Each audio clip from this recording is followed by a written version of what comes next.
Good evening. Good evening, everybody. The weather is very warm today. It's quite unusual, right? So for the Reno weather in October, but that's nice. Welcome to the 2024 Robert Laxalt Distinguished Writer Program, sponsored by the Reynolds School of Journalism, Nevada Humanities, and individual donors to the Laxalt Program Endowment. Before we start the program, I'd like to present the university land acknowledgement. We acknowledge that the University of Nevada, Reno is situated on the traditional homelands of Numu, Northern Paiute, Washoe, Nui, Western Shoshone, Nuwu, Southern Paiute peoples. These lands continue to be a gathering place for indigenous peoples, and we recognize their deep connections to these places. We extend our appreciation for the opportunity to live and learn on their territory.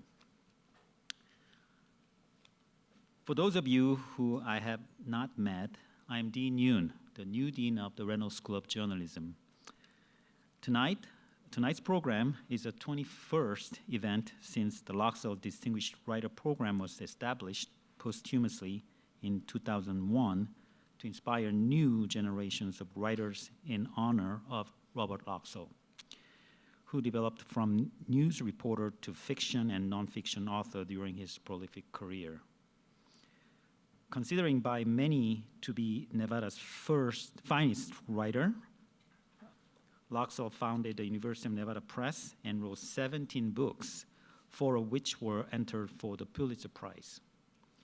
He also wrote for National Geographic and served as a professor in Reynolds School for 18 years, teaching magazine writing and literary journalism. Today, we'd like to give special welcome to the members of the Laxalt family for joining us tonight. Monique Laxalt,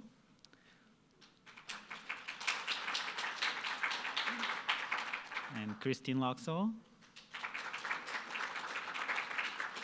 and Alexandra Ursa. Thank you for joining us. At this time, I'd like to introduce our 2024 Robert Laxalt Distinguished Writer of this evening's speaker, Professor Linda Villarosa. Just wait, I need to introduce you more with this.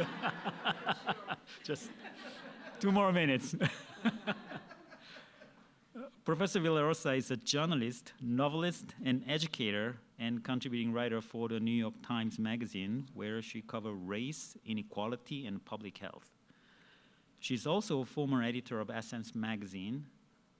Professor Villarosa's award-winning work has examined HIV/AIDS, maternal health and infant mortality, environmental justice, and recently COVID-19, racial health disparities, and life expectancy. She is the author of the book, Under the Skin, The Hidden Toll of Racism on American Lives and on the Health of Our Nation, which you probably have seen it already before you enter this auditorium. It will be available for purchase and signed by Professor Villarosa after tonight's program. It is now time for me to welcome Professor Villarosa to the stage for her talk covering race and inequality on health, a journalist's perspective. After the talk, she will take a few questions from the audience. Are you ready? Without further ado.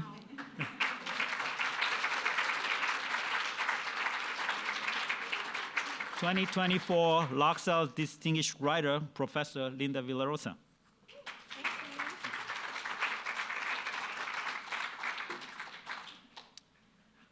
Well, thank you very much. I am thrilled to be here and honored. Robert Laxalt, amazing journalist, big shoes to step into. All those books are only inspiration for me. I write a book every 10 years. I could never pump out as many as he did with such high quality. So it's wonderful. And I had a really wonderful time meeting the family members here, my 3 besties now. We had a really amazing dinner and inspirational to meet his children, and who are so accomplished, and grandchildren and this might be a great-grand right here, so thank you. I also want to say that while I've been here, just 2 days, but everyone's been so worried about me being like worried about the altitude and dryness and all this stuff. Are you hydrating? Do you have enough water? I'm from Colorado, okay? I'm fine. Thin air, no problem for me. Mountains, I'm good. Altitude, all fine. So I feel very at home being here in Reno. All right. This is a famous quote about health and healthcare by Martin Luther King Jr. And he gave it in 1966. And it says, "Of all forms of inequality, injustice in health care is the most shocking and inhumane." And this is a quote that's used a lot during Black History Month for when I go speak someplace. And so I started looking into it and saw that this is not the correct quote. What he actually said was something different and in many ways worse. He said, "Of all forms of inequality, injustice in health," not health care itself, but health, "is the most shocking and inhuman." And that's what I want to talk about, is sort of even health care is part of it, but it's not the only concern we have in this country. So first, to think about some things to think about is we are the wealthiest country in the world, and we spend more on health care than any other nation. It's over $12,000 per year per person. But the problem with this is money itself, and even technology, doesn't buy good health for Americans overall. So compared to all the other wealthy countries, we have the highest rate of maternal mortality. We have the highest rate of infant mortality. We have the lowest life expectancy of the wealthy countries. And this is for everybody, for the nation as a whole. And among the wealthy countries at the beginning of the pandemic, we had the most number of COVID hospitalizations and deaths. So why would that be? And the answer to this question is sort of, when you speak about it, why are we spending so much money but not getting our money's worth of health, is a mystery. And it's sort of like, I'm not sure, I don't know, we have to study it, I'm confused, it's hard to understand. Obviously, and this would help if our system were not based on capitalism, our healthcare system, but healthcare was a universal human right. Everyone had access for dignified, free healthcare. We don't have that now. It's a goal, but still, even if that were the case, we still would have many of the same inequalities and problems that we see in our country today. So that's what I'm going to talk about. That's why there's a difference between health care and health. My book is about Black people, and it was funny, when I was writing it, I said to my editor, who's really, really earnest, I said, "You know this is a Black book, right?" And she said, "Yes, it's a Black book, that's fine." And I said, "Do you think I need to add something about, like other races, white people?" She said, "Why don't you do a white chapter?" Because that's how I'm sure your experience has been, where there's the one people of color or Black chapter in a book. So there is the white chapter. So when you read the book, you can read about West Virginia. But that's what I want to talk about today. So Black Americans live sicker and die quicker than everybody else in this country. And I know that I'm in a place where there's a lot of indigenous people, Native American people. I'm honing in on Black people, but I know that that is an area of concern as well. It starts at the beginning of life with infant mortality. A Black baby is about 2.5 times more likely to pass away than other babies. And if all those babies were still alive, there would be something like 4,000 extra children in the world, in the United States. Related to childbirth, this is maternal mortality. A Black birthing person is about 3 to 4 times more likely to die or almost die giving birth during pregnancy, childbirth, and the year after. Black people have lower life expectancy, and the gap was closing. And then when COVID came, it had closed to about 3.5 years. And then after COVID, it skyrocketed. So Black Americans live 6 fewer years than white Americans. And the longstanding explanation for these inequities have been two things. The first is poverty, and the second is lack of access to health care. So I'll start with the poverty part. And I want to say my heart breaks, and I understand that poverty is a serious issue. Inequality, financial and economic inequality, is a major concern in this country. But these problems of health go beyond just poverty. They go beyond economics. So this is poverty by race in 2022. The Black poverty rate is about 18%. So 18% of all Black Americans are living under the federal poverty line. Okay, so you can imagine from this slide how old I am. So I was born around in the late 50s, and at the time, 60% of Black Americans were living under the poverty line. After the Civil Rights Movement, that plummeted down to like 40%, and then it kept going down to where it is hovering around 20%. Yet, even though poverty rates by all measures have gone down for Black Americans, we still have inequality in our health outcomes. So if this were a poverty-only issue, then you would see something different. You would see actual health outcomes improve, and they have not improved significantly in the same way that poverty has dropped. But this is the information that really got me started, got me going, and got me angry.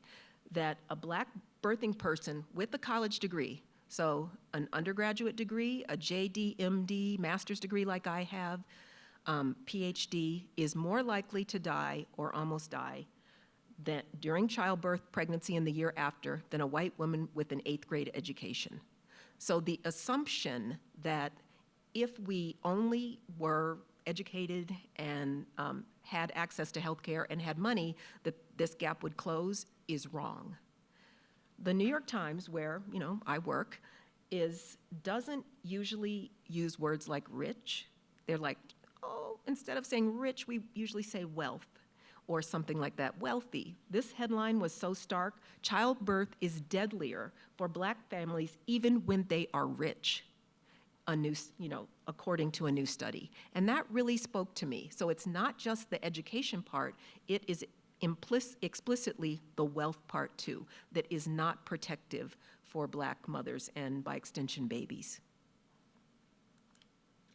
All right, so if it's not poverty only, or we've kind of said it's not exactly access to health care, what is it? What is causing these different health outcomes for Black Americans? And the usual explanation for this is blame. It's something that Black people as a group are doing wrong, or something wrong with our bodies. So let's start with the body part. Are Black people genetically different from other people? That's just not a real question. No. So that's not a thing. It is not. The genetic similarities of people by race are much, much, much, much, much more similar than they are different. So there is not a genetic explanation for these health outcomes, though that was one of the longstanding explanations until very recently. And even recently during COVID, you started to hear that crop up when there were differentiated COVID outcomes for Black people. You started to get a whiff of that. Oh, are they genetically different? Is that why there's a problem for them? And it was very interesting when that cropped up. My ears perked right up. It's like, oh no, not this again.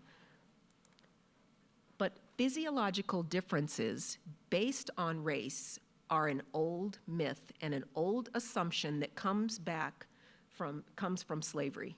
And this is old. Even though it shows up even today, it's an old myth. So for the 1619 project, I looked at 2 of the myths. The first one was that Black people have inferior lung function. So that's a myth that was cropping up, and it happened again during COVID, because remember, COVID was a disease that affected the lungs. So this started to come up again, the fact that Black people have lower lung function. So that came from Thomas Jefferson. So in the I used this slide in London, so I had to explain who Thomas Jefferson was. We all know who he was, okay? Sorry. All right, so he wrote Notes on the State of Virginia in 1785. So that wasn't about enslavement. It was a lot about farming. I read the whole thing. But then embedded in it were these myths about Black bodies and about enslaved people. And one of them was that Black people have lower lung function, and that working in the fields may be a way to build lung vitality. So that is, of course, you just almost want to laugh, but this somehow, and obviously he had a little bit of a conflict of interest talking about inferiorities of Black people when he had Black children. That's Sally Hemings' portrait of her, so that's an irony that isn't lost on us. Okay.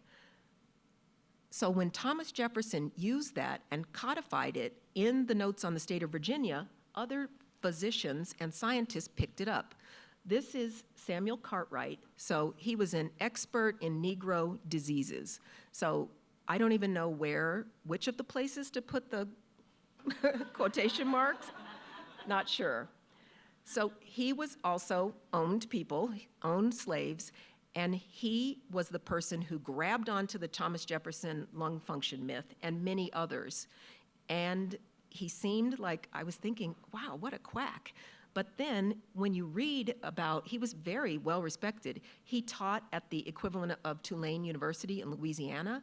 He was an expert in Negro diseases.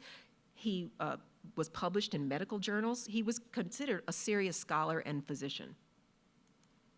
Okay, but one of the things was that he claimed that Black people had, smaller brains, more sensitive skin, overdeveloped nervous systems, and weak lungs.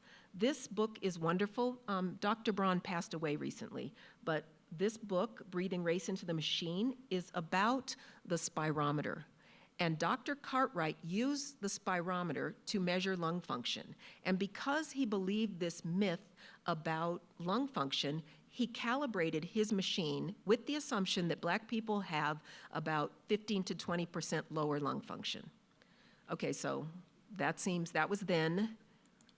But now, the current spirometer, there is a little click button, I guess, on the side, a switch, and many physicians use spirometers to measure lung function, and you can switch it to still use that race correction. So it's a machine that we use to measure lung function that you can calibrate to say Black people have lower lung function. And that reading now means that, since that's not true, that the reading is off. And I was thinking about this not so long ago when I went to my own physician with bronchitis, and I had to have, breathing into the spirometer. And I wasn't my real self in the doctor's office and didn't think, is she using the race correction on me?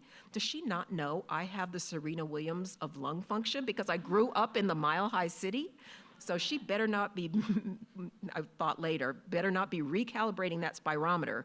But I thought about that, and that is a flaw in medicine. It's now much more widely discussed and critiqued than it was when I first wrote my book. But this is a major conversation to say we can't use a flawed measurement to measure people based on something that came from enslavement. All right, so the second myth is that Black people have a superhuman tolerance to pain. And this is another one that came, obviously, from enslavement. This is J. Marion Sims, who was, until pretty recently, considered the father of modern gynecology. He practiced in Montgomery, Alabama, mostly, and he became famous for creating a cure for fistula, which is an extreme side effect of childbirth. And it's considered one of the 50 most important breakthroughs in medicine. And often, this painting goes with his breakthrough. So when you see J. Marion Sims, 50 most breakthroughs in modern medicine, you get this.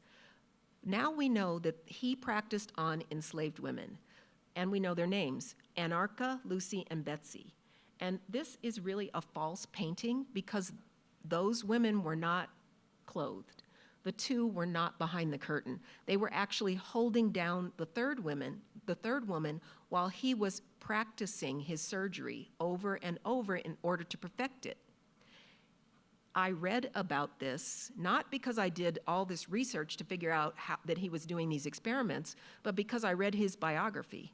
And in his biography, he talks about doing these experiments on these enslaved women that he borrowed from from a plantation and did it without any kind of pain management. And he said one had to hold the other one down because of the pain. But because of this old myth that Black people aren't experiencing all kinds of pain in the same way, he felt empowered enough to write about it in his book and to be celebrated for this medical breakthrough. Fast forwarding to today, this isn't the most fresh study ever. It's from 2016, but it's considered important and groundbreaking because it looked at pain myths in medical students and residents and asked them a whole bunch of myths about racial myths about Black bodies, including thicker skin and all kinds of craziness, but including pain tolerance. Do Black people have a higher tolerance for pain? 40% of this group of medical students and residents believed at least one of the myths. And these are the future physicians of tomorrow. It was at the University of Virginia. Dr. Hoffman I know her, and I asked her, how was that to do, this questionnaire with these students? And they weren't really bothered by it. And they now are kind of mad at her about exposing it. But it's important to think that that old myth that came from the days of slavery, that came from J. Marion Sims, is still sort of embedded in modern medicine and modern medical education. All right, so if it's not genetics, are Black individuals, as a group, individuals forming a group, doing something wrong? Well, certainly, individual behavior change is important. Everyone should drink a lot of water and exercise and be in shape and take good care of themselves. But that alone, individual behavior change, individual responsibility alone will not change racial health outcomes as a number. Again, stereotypes are part of this problem. The assumption that Black people are doing something wrong, even when you're an educated birthing person, when you're a wealthy birthing person, there's still an assumption that is running through our society based on old myths that Black people are doing something wrong to bring on our own health outcomes. Okay, this is Serena Williams, arguably the greatest athlete to live, who was angry when a play was called against her that she felt was unfair, as any player would be, as many players have been, broken rackets, thrown them, screamed, hollered, yelled at the ump. When she was, a few years ago, this was at the US Open, she pushed back against a call, and this is the stereotypic cartoon that came out about her, that she was angry and hostile and out of control because she pushed back against a call. So the price of that stereotype, she believes, as well as many of us, is that when she had her baby, she obviously is wealthy, is married to the founder of Reddit, who is wealthy. She understood her body more than the average regular old human being. When she went in, she had a problem with her birth. She knew what the problem was. She had an embolism, and she had stopped taking medication for the birth. But then after the baby was born, she needed that medication and was short of breath. She was explaining it, asking for it, begging for help and was shut down. So much that she ended up she had a C-section, her stitches broke, she had trouble breathing, what should have been the best day of her life was one of the worst, and she had a very long recovery after that childbirth because she was not listened to.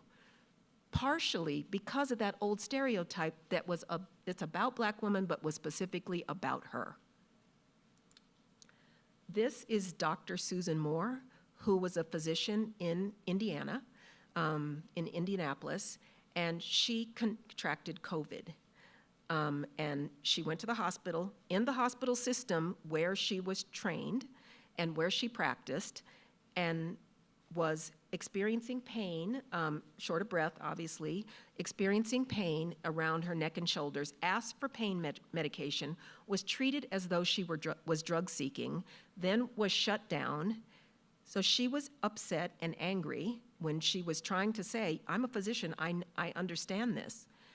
So she made a Facebook Live video. That's her graduating from medical school, that's her in the hospital bed, that many of us saw, her Facebook Live video where she was saying, look at what's happening to me. I'm a doctor and I can't even get fair care. And throughout, she said, this is how Black people get killed. She got out of that hospital, she died. And then in the investigation of the hospital system, because it became scandalous after people found out, part of the investigation was that some of the medical staff gave her not great treatment because they were intimidated by her medical knowledge.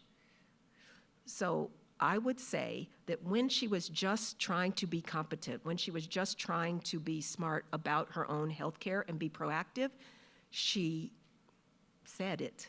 This is how Black people get killed. All right, so the newer explanation is it's not something about being Black, inferior body, lungs, pain management. It's not something that individuals as a whole are doing wrong, but it's something about our treatment in society and in the healthcare system.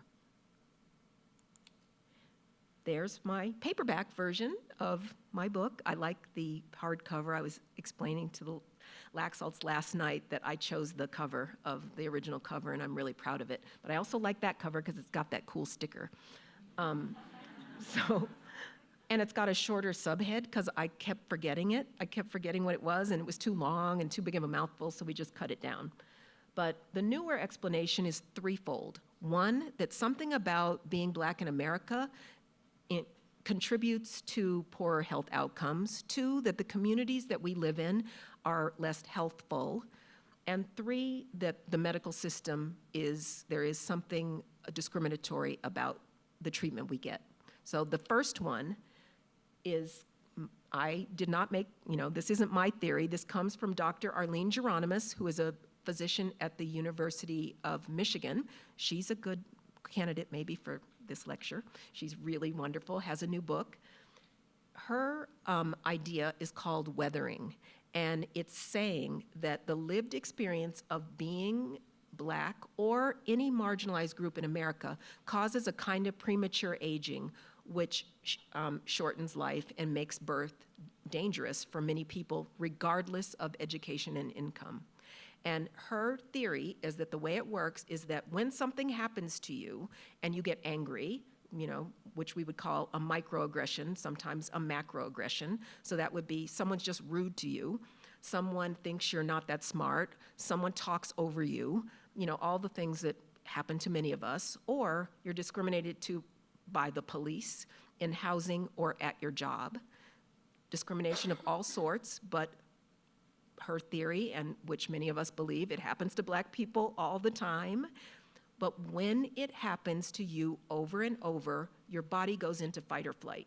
So then your heart rate goes up, your blood pressure goes up, your body is flooded with stress hormones, you become tense, your face becomes hot. This is fine sometimes, but when it happens over and over and over, it creates a kind of wear and tear and premature aging on the body that leads to some of these poor health outcomes.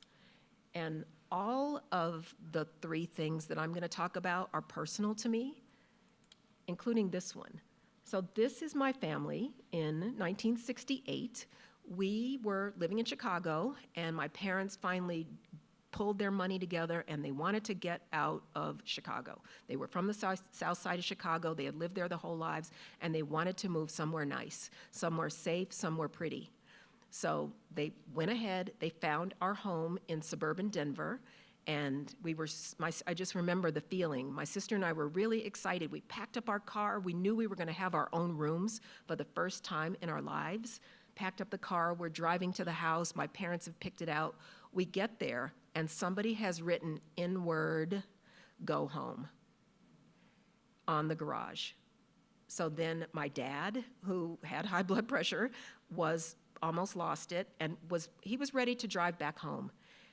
My mother calmed him down and said, "We can deal with this. Let's just wipe it off." Some neighbors came over and were really ashamed and embarrassed and helped us wash it off. We found out that there were, not next door, but the 2 doors down, there were these twins that were my age who had done it. And the horrible thing was that I had to go to school with them. You know, I knew them. I knew they had done this. And their punishment was they were the paper boys, and they had to deliver the paper to us for free for 1 month. That was their punishment. So my punishment was stress and fear and shame. And, you know, certainly my father recovered, but he was, you know, I just remember how upset he was. And I can feel in his body and in our bodies that feeling of weathering. That is my daughter now. She is fantastic, and she's tall and strong, but she was born 4 pounds, 13 ounces, so she's low birth weight. I begged my gynecologist not to induce her. She wanted to induce her so she'd be preterm because I had intrauterine growth restriction, which was odd for a person like me who was super healthy. I was the health editor of Essence. I was the poster child for good health. I'm telling everybody else how to be healthy. And then I was on bed rest. I had a tiny baby that fit in the palm of my hand. And I started thinking about it. I'm only a petri dish of one person, but I started thinking, what kind of chronic stress did I have growing up in this community that made it clear that we weren't welcome from the beginning? And I thought, did this have anything to do, I still think, with my birth outcome, even though I'm glad that this wonderful child is fine. So this is the way Dr. Geronimus, I asked her, is weathering a black thing? So she gave me this example. So this is Postville. She did a study in Postville, Iowa. And at the time, it had a huge, I think it's still there, a huge meat processing plant where a lot of immigrants from Central America came. And she looked at this community after what was then the largest ICE raid in history. So ICE came in and started busting the factory, whether people had their papers or not. They arrested them. People were hiding in churches. People were totally freaked out. People were incarcerated. Families were split up. It was really a huge community trauma. She went in after and looked at the birth weights of babies of the Latinx people, even if they were not involved in this big thing that happened, and found out that infants born to Latino moms were significantly smaller. And that did not happen even when they weren't right in Postville because news had spread and people were living in fear. But that the birth weights for other people in the community not involved in this, not Latinx, were the same. So she talked about that is one way you can think about weathering, is to think, how does this trauma and this community disruption affect the body? It shows up right in birth weight, right here. She's going back, I just saw her, and she's going back to Postville and look at it again and see what how they're doing now. All right. So that was weathering. The second is the so-called social determinants of health, and we can maybe I can come up with some money and give a prize if we can change the name of that. Social determinants of health is so wonky, when it really just means the environment where you live. And the easier way to say it is how the community where you live, where you go to school, where you go to church, where you play outdoors, where you have all of your interactions, how healthful is it?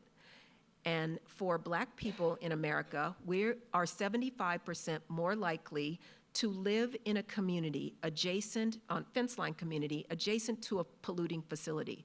So thinking about the social determinants of health as the environment, even the actual air and water and soil in the places we live is less healthful. So it impacts our health. So this is personal to me. The largest wealth gap the largest life expectancy gap is in Chicago, where my family's from. In Inglewood, where my mother was raised and my grandparents came up from Mississippi, people lived to only age 60. 9 miles north in Streeterville, they lived to age 90. Streeterville is like the Gold Coast. It's right on the Lake Michigan. It's beautiful. So I said to my mom, let's go to Chicago. Why don't we take a little tour? Because I want to know why people are only living to age 60 in this place that was a promised land to 500,000 Black Americans. So we go, and that's my family in Chicago. That's me. Those are my parents when they first got married. That's my mother in front of her elementary school. Betsy Ross Elementary School, and she was really proud of it. She was so excited to show me that. That's what it looked like 2 years ago. It was completely boarded up. It was all the places that she wanted to show me either didn't exist or were destroyed. One of the places we went to was this Mr. Bryce's. It was like a liquor store and candy store, and it looked like a drug bazaar. And I didn't even let my mom out of the car. I'm not scared of anything, and my mom is really not scared. And I was like, we can't get out of the car here, it's not safe. Why would this happen? So I wrote a story about this for the Times Magazine and looked into it. That community and all Black communities in Chicago were redlined. So subject to, meant the Black communities, it was hard to get a mortgage to buy a home. So all these people have come up from the South, Mississippi, like my family, with money in their pockets. They wanted to invest. The largest wealth investment you can have is your home. So now you can't buy a home because they've rated all the Black communities lower, so banks wouldn't lend to Black people who lived in the Black communities. So what happened to fill in the blanks were contract buyers. So they were predatory lenders who would help you buy a home on contract. So you could never outright buy it. You had to just be the prey of these contract buyers. And that meant that something like $3.5 billion of wealth was sucked out of the Black community because of the inability to buy homes or defaulting on the contract, which was easy. So I said to my mom, I'm hearing about contract buying, I'm hearing about Chicago, I'm listening to people talk about the South Side of Chicago with such derision and blame. And I said, how did grandfather buy that house that he bought? And she said to me, I don't remember, but it was on some kind of contract. What I do remember is that he was always terrified that we'd lose our home if we missed a payment. So if you can't have wealth in your community, you can't have health in your community. One of my friends was there. He tried to start a Black men's health clinic. I was so proud of him. I called him up. I was like, how's that clinic going? He said, that clinic isn't going to help anyone. People are unhealthy in the community and not living that long because of the social determinants of health. It's hard to find healthy food. It isn't safe. The housing is substandard. And in this case, they don't live near a polluting facility, but it's just been so left behind that it's hard to be healthful. So people die. The average life expectancy is only 60. So that's the second thing. So the third thing is discrimination in healthcare itself. And I was at a talk at a really wonderful, prestigious university that I won't say the name of. I was at their medical school. I won't say the name, but it rhymes with Larvard.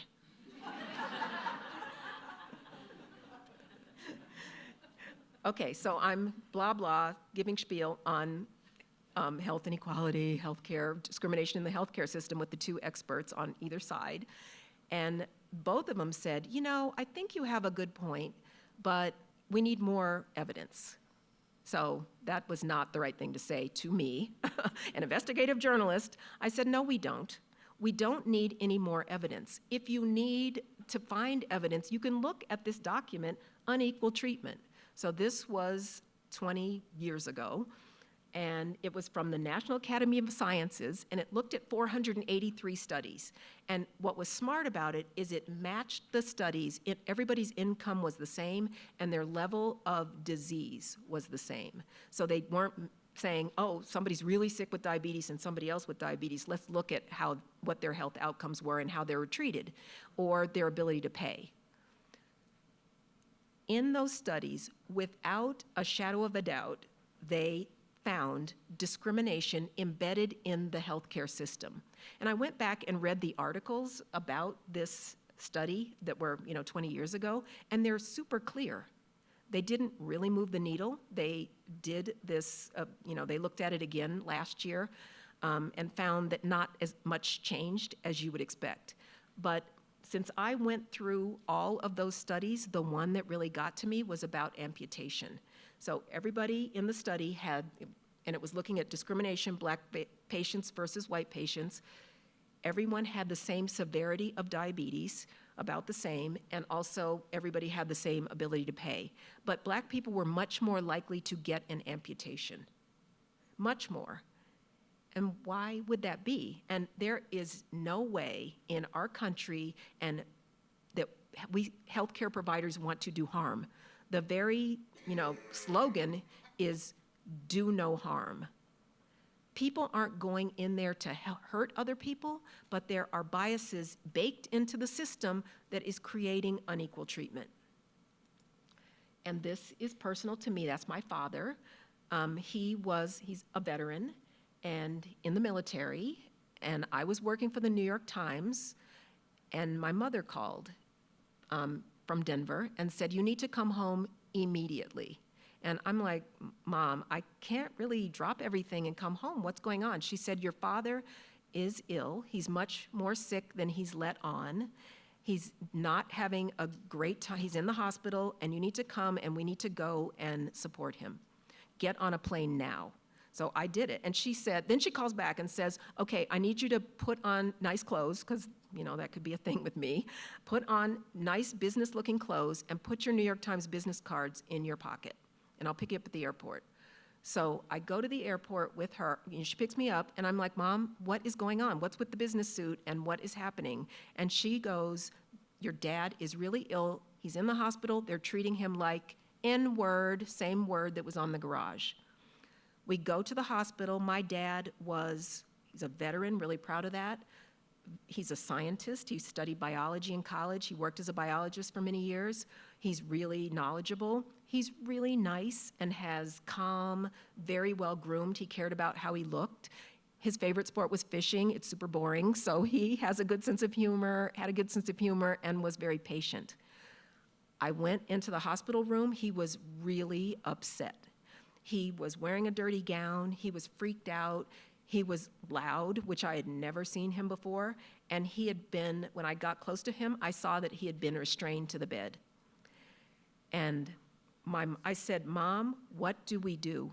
She said, I know what to do. My mom had spent a little time working in a hospital. We go home, we get pictures of him in this picture.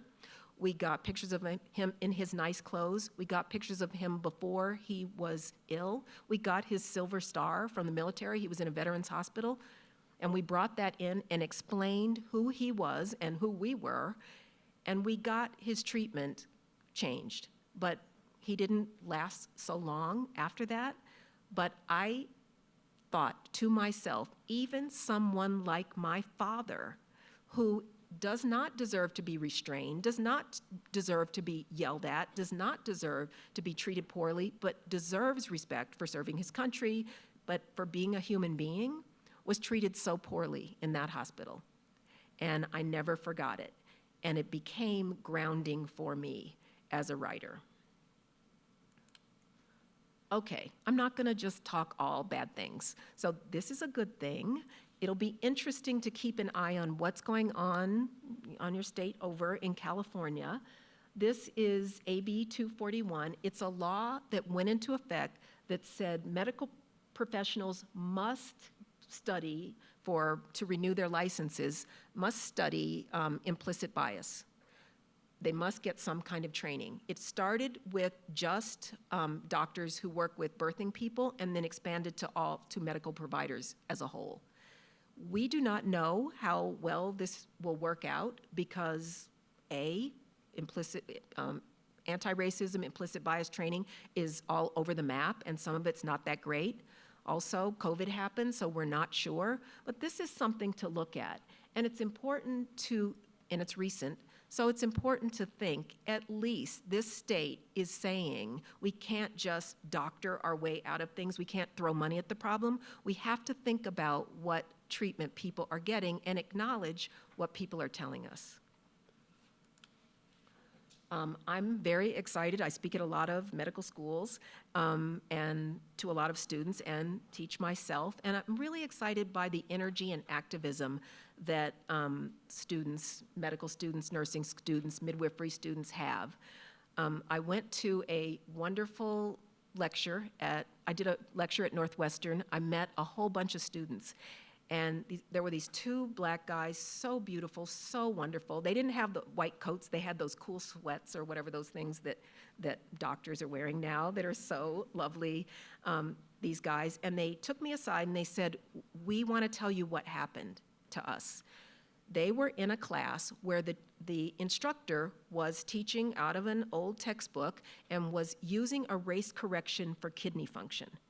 And that old race correction was based on the assumption that black people have more muscle mass than white people. So there's a race correction that is, I'm not going to go into the blah, blah, blah long thing, but the race correction was in the textbook and the teacher was teaching it. So these two students are, going, black people as a whole have more muscle mass than white people? What if you have a skinny dude like Barack Obama, this is what the kid said, a skinny dude like Barack Obama compared to a really buff white guy like whatever, Hulk Hogan or whoever? Why would you need a race correction when you're dealing with individual bodies, not making assumptions about people based on an old myth? The professor got really angry, said, it's in the textbook. And they walked out of class. And I said, I'm really happy for you. I'm really proud of you. We will make sure that you have information so you do not flunk out of school and get in trouble, because I'm sure it took a lot for you to get to medical school. And then they followed me around for the rest of the day. It was like I'm doing here, where I'm doing a lot of lectures, and I realized they needed support. That was a really scary thing that they did, and it was really courageous. And I thought, this is the kind of, activist, thoughtful, medical sort of professionals that we need in the future. This is the Institute for Healing and Justice in Medicine. These cool-looking people were the founders. They founded it right at the beginning of COVID for medical students who wanted to study from a health equity lens. They were getting their MPH at Berkeley and getting the medical degree from the University of California, San Francisco. They started this organization and it caught on. It's now quite large. Medical students and other people all over the country are really excited about them. So I said to them, did the school give you money to start this? And they said, yeah, they give us money. I said, how much? $500. I said, oh, okay. What did you use that for? Pizza for their meetings. And I said, you have an address? You have a mailing address. Where is that? Oh, that's our dorm. So the school did not, maybe they're getting more support now, but they did this on their own. They did this through social media. They pulled together. They have conversations. They talk about ways to change. Some of them have graduated by now. And this is a group that if you want to learn more, you can just Google it. They come right up. The other thing that is positive is the importance of community health workers, doulas, patient navigators, however we call them. that put the caring link between the patient and the healthcare system, which can be cold, which is biased, which can be problematic. And in other countries that are much less resourced than ours, these are part of the system. They are institutionalized. Here, we don't have them. We don't even have a sort of a name for them. We call them all kinds of things. But they put the caring link. They're the people who, when you're afraid, they're the person who will walk you through and help you, starting in your community and all the way until you end up in a clinic or in a hospital. And I think this is something that we need to invest in. This is not a giant investment. You don't have to go to school for years and years to be a community health worker. In other countries, certainly you don't. But this is a low-cost, even low-tech way to put the care back in healthcare. And then finally, activism works. So this is the statue of J. Marion Sims, remember the Dr. Sims, and it was at the National Academy of Medicine and across the street from Central Park. So once people started learning about how Dr. Sims was torturing the Anarcha, Lucy, and Betsy, they started rethinking him and started protesting this statue of him. And they were dressed like, you know, enslaved women, and they did it for a sustained, almost every day for a year. So his statue in New York is gone. It got taken down. But it's still up in Montgomery, Alabama. So the woman with the red glasses is Michelle Browder. So because the statue is still up, she did a she's an artist, she did a counter sculpture garden, which these are the mothers of gynecology, and that's Anarcha, Lucy, and Betsy. And she has the story in a beautiful sculpture garden. So if you go to Montgomery, because you're going to go to see the Brian Stevenson exhibit and all the cool art and history there, you have to just stop by. You can just walk in and see her beautiful work. Then she went a step further and reimagined, she's an artist, she can do what she wants. She reimagined that famous painting, and she also bought the land where Dr. Sims's clinic was, and she's a little behind, but apparently she's next year will open a clinic for a women's clinic with a midwife and with, you know, some sort of social justice, health equity lensed practitioners. So this is the best revenge ever, that this painting and that work. And then, yay. I'll tell her you clap for her. She loves that. And finally, these are my pre-med students from a couple years ago. And what they promised, as you can see, it's like the Rainbow Coalition here. They are wonderful. They are smart. They are from, some of them are first gen. Many of them are from the Bronx. Some of them are, one of them is from Queens. But what they have pledged to do is after they graduate, they have pledged to practice from an equity lens. They have pledged to remember their own lived experience as people of color, as marginalized people who have been harmed by society and the system, and they have pledged to do better, and they pledged to stay in the community. So we'll see how that goes. But I'm really proud of them, and I want to end with this slide because it points toward the future and it points toward hope. Thank you.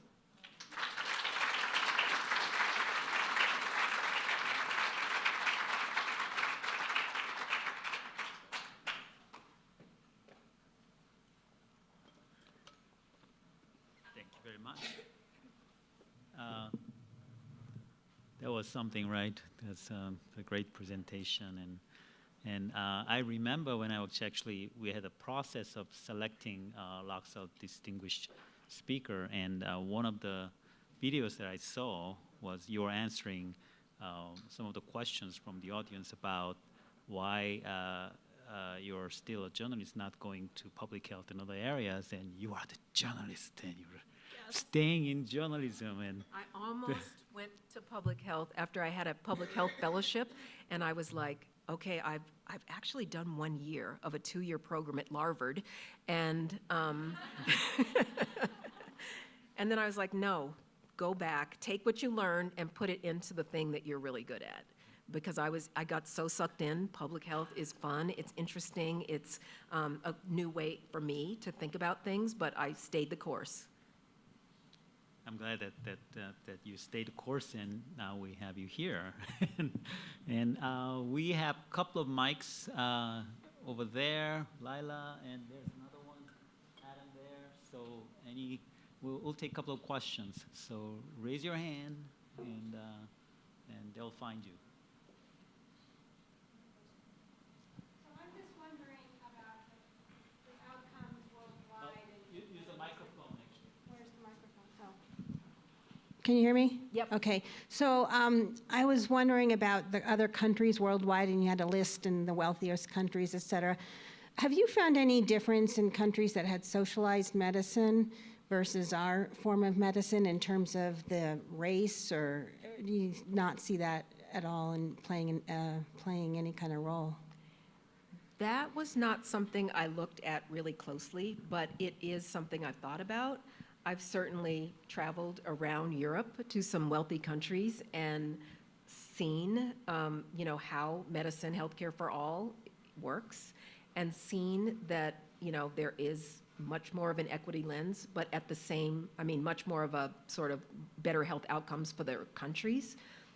But many of the same problems in their case with new immigrants still are the same, with prejudices against people coming into the system based on language, based on skin color, based on nationality, based on religion.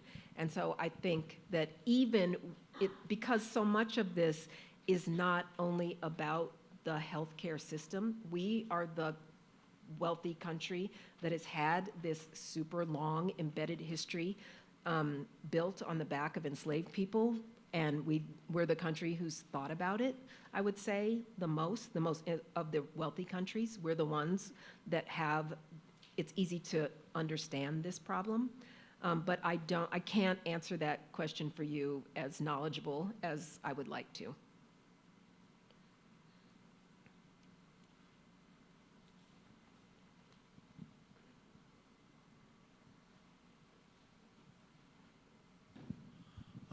Your job in journalism and moving on to writing books is remarkable, and we're all very grateful. You've been involved with the Maynard Institute and others about creating more opportunity to improve the balance of more minorities in newsrooms, broadcast, newspapers, internet. How's it going these days, and more minorities finding opportunity to develop their terrific careers like you have? Well, I think at the same time, there was this really big push to diversify the newsroom. It was simultaneously, newsrooms were contracting, new media organizations were getting smaller, or going out of business. This kind of thing was happening, so it's hard to judge. However, you've seen at the top of places, like at our own New York Times, we had a Black editor-in-chief. The head of the national news desk is a Black woman at the New York Times newspaper. At the magazine, certainly we had Nicole Hannah-Jones get through the 1619 Project at the magazine. That would never have happened in the past without, having Black writers on staff, and then having editors of all nationality races be championing our ideas and listening to us. So I think it's hard to say. I would say that the good thing that I see happening is local journalism and nonprofit journalism. So even as some of the bigger media companies have had to contract, you've seen an expansion and really a flowering of nonprofit, beginning with ProPublica, which is doing great work, the Marshall Project, Capital B, it's a newish, a Black woman-run organization. And so in the nonprofit space, especially locally, you have seen growth, and there's a very big, the medical students are socially and thinking about social issues and thinking about social justice, so are the journalists. So a lot of my work, it's funny, in journalism school is like, okay, we are not activists, remember what we're doing, just the whole, you can cover these issues that you care about, but you cannot forget that our line in the sand is about journalism and about the ethics that we are, trained to practice. So it's very interesting right now to be teaching at a journalism school and to be talking to the students about that, because I can see that many of them will end up at nonprofits and at local journalism organizations. And my school that I teach at is so diverse. It's great. Everybody is in my class from everywhere, and they all have to report on the South Bronx. So they get thrown in.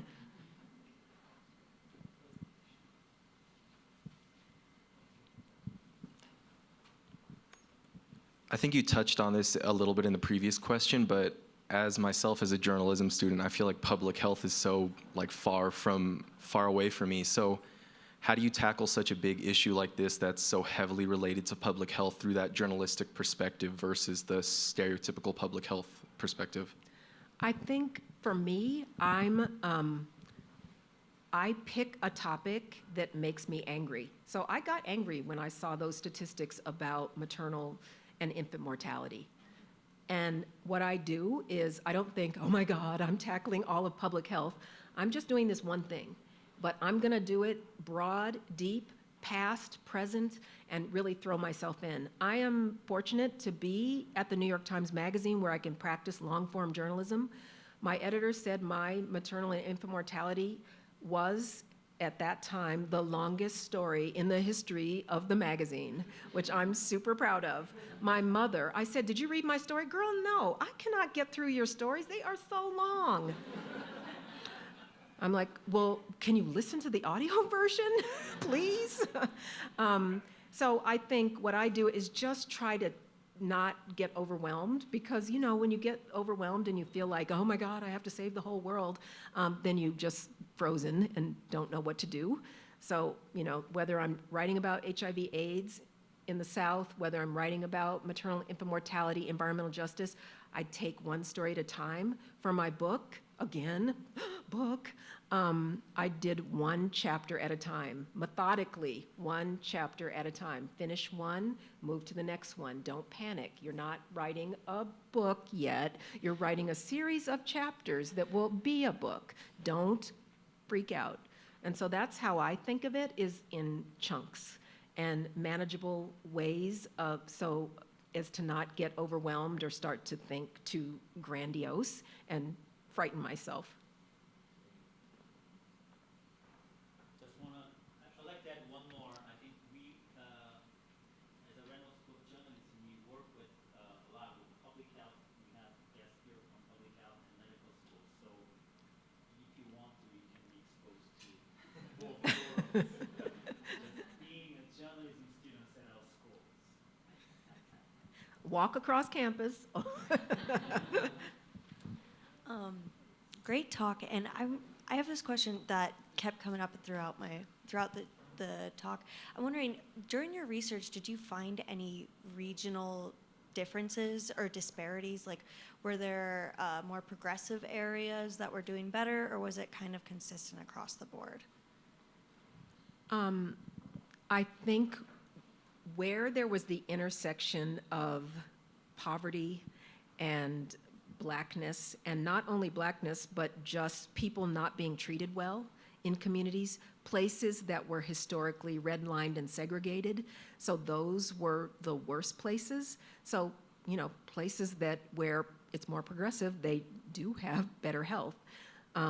What's interesting is some of the worst maternal health outcomes are in New York, where we arguably have some of the best health care, but we also have some of the worst hospitals, and we've had a lot of hospital closures. It's hard to live in New York. The poorest place in New York, in the state, is the Bronx, and right next to the Bronx is the richest county. So this is in county statistics in Westchester. So we have such extreme inequality that it affects our health outcomes. But I think where you see that intersection, a lot of my reporting has been in the South, and that is really been left behind. And what is, I report on this, and I like it, is how people are helping themselves and each other. And I noticed that a lot of the names of the organizations are like My Brother's Keeper, Us Helping Us, something like that. And I'm for our people, for our people, by our people, that kind of thing, FUBU. And I'm like, what is that? Why are we having to help ourselves? Why are we the Saving Ourselves Symposium was HIV, Black HIV providers. And I'm like, why are there these names? Why isn't this a national emergency around these health outcomes? And why do we not understand what's going on in New York City? Why are there such inequality? But I think it starts with that economic inequality, but it is intersected with, sort of racism running through it. So it's hard to say, but I would say in the places that are more wealthy and progressive, you have less healthcare disparities, but they're not all the way erased.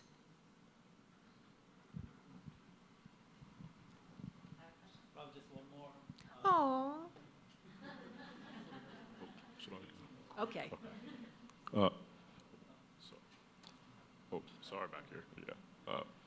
I notice in your work you seem to receive a lot of pushback, especially from those more professional institutions.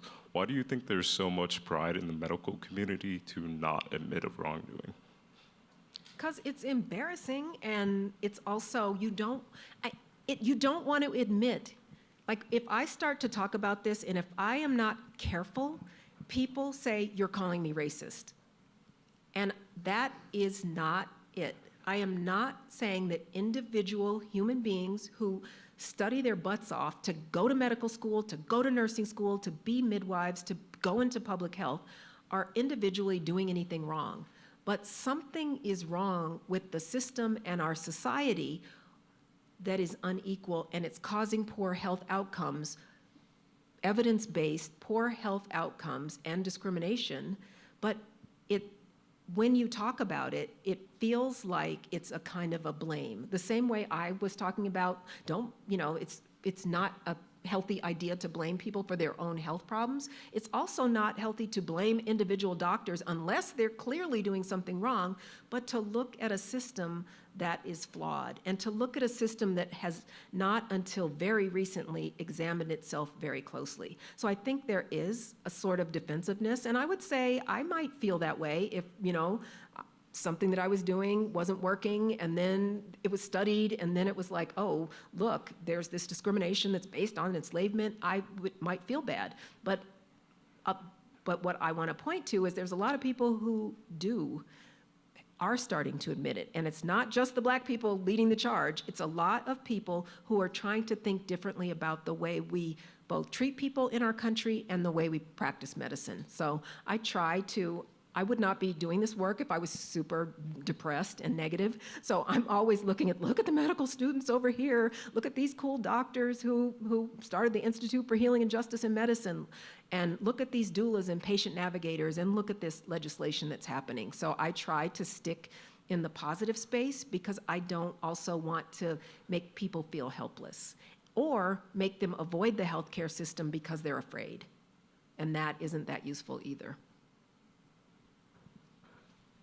For the interest of time, just one more question, the last question. Ooh, the pressure. I've dealt with a lot of racism, and I'm wondering if weathering has already started. I'm 17. I'm wondering if weathering has already started, and if so, how can I deal with it? Like, how can I stop it? Okay. Well, I hope it hasn't started for you.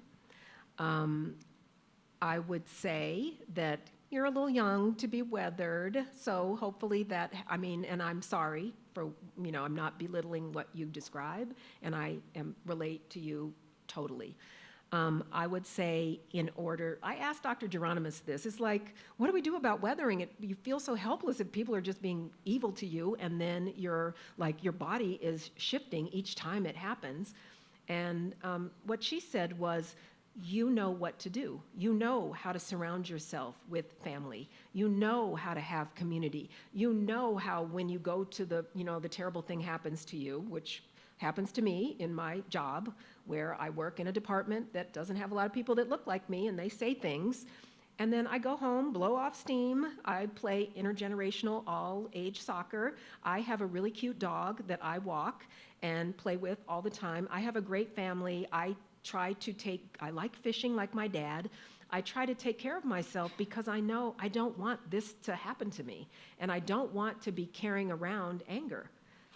You see that probably my book is not like a light read, but I'm a light-spirited person because I don't want this. I don't want to end my life prematurely because I'm carrying around rage, including rage from things that happened to me from childhood.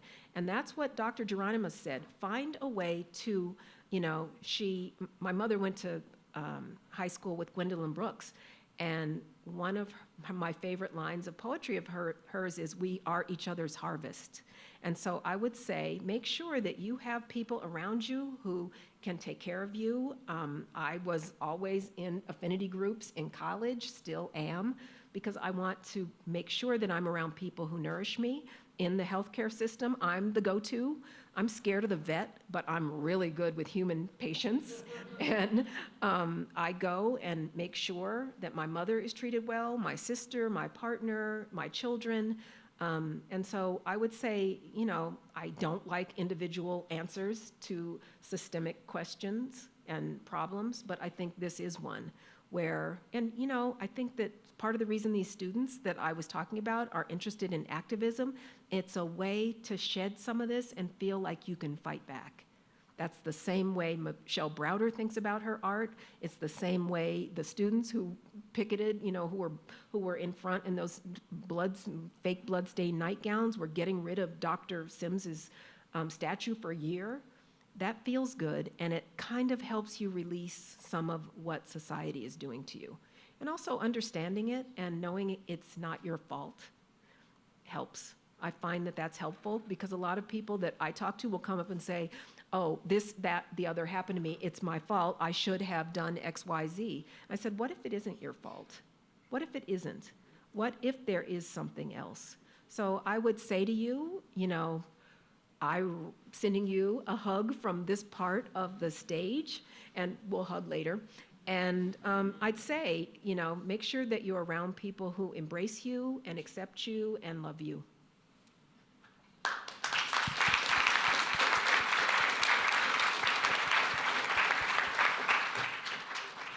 Again, thank you for the wonderful presentation. At this stage, we've been doing this for the last 20 years. I usually invite Monique on the stage and present the little special, the symbol. But this year, 21st, Laxalt Distinguished Writer program, we have new generation. That is Alexandra Urza, granddaughter of Robert Laxalt, come up stage, and then.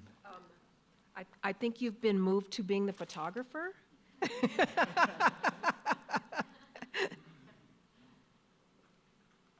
just say, so on behalf of the Laxalt family, I just want to give my congratulations to Professor Villarosa for this award.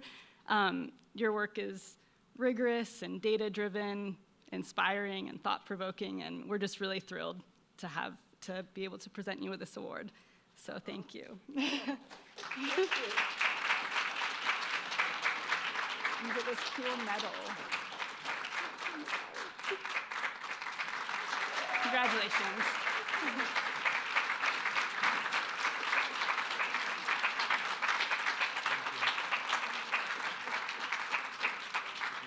You all do not have any idea. I love hardware because I ran track in college. I love medals. I am so happy to receive this. Thank you. Thank you. Thank you, everyone. I'm really, really proud and happy.